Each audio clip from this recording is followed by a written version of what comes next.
Adorable little puppies, and these little girls are sisters. Yes, they and are. They are available for adoption in a little bit, in a few weeks. At the end of May, right, through AC Paw. They're 9.5 weeks old right now. They are absolutely adorable. So if you're looking for a little furry friend to join your family, it could be one of these puppies. Yes. That's kind of what we're talking about today, is when you're out and maybe you see a cute puppy or someone's dog, you really want to say hi to the dog. Right. You have to be a little careful though, because it's not your pet. You really do, and there's certain situations, Holly, where kids will be especially drawn to a dog, such as they're in a fence, or they're on a chain, or they're in a car and the window is rolled down a little bit. Kids, even mine, they used to just love to stick their fingers in there and pet these little cuties, but these dogs realize that they cannot escape, and they are going to be more aggressive than normal. Right, and there are certain things you need to do when you approach a dog that's unfamiliar. Right. You know, because it may look very nice and cute, but right. you don't know that dog's personality. Right, and first of all, if you don't know the pet, don't ever go up and even attempt to pet them.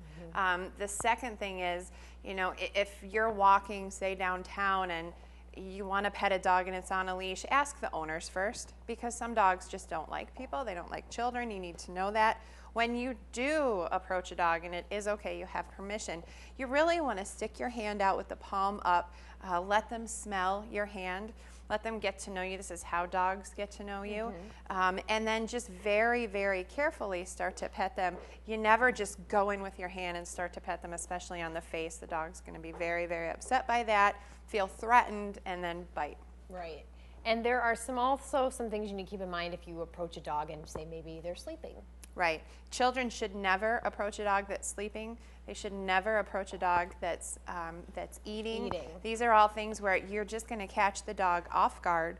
And even a nice dog, when they're caught unexpectedly and someone is sticking their hand in their face, they're going to feel threatened. They might bite. Right. And then there's one game that a lot of people like to play with pets.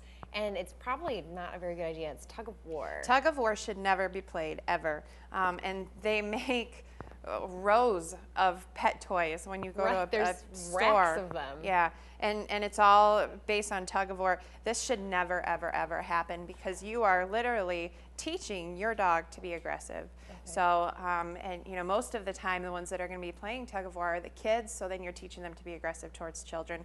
Don't ever buy a toy like this, a rawhide bone, not a rawhide, excuse me, a nylabone bone chew toy or something like that that's indestructible is a much better idea. All right, thanks for all the tips, Jen. And once again, these adorable puppies are up for adoption at the end of May through AC Paw. And as you can see, this one's like practically falling asleep in my arms. So cute and wonderful. All right, thanks, Jen.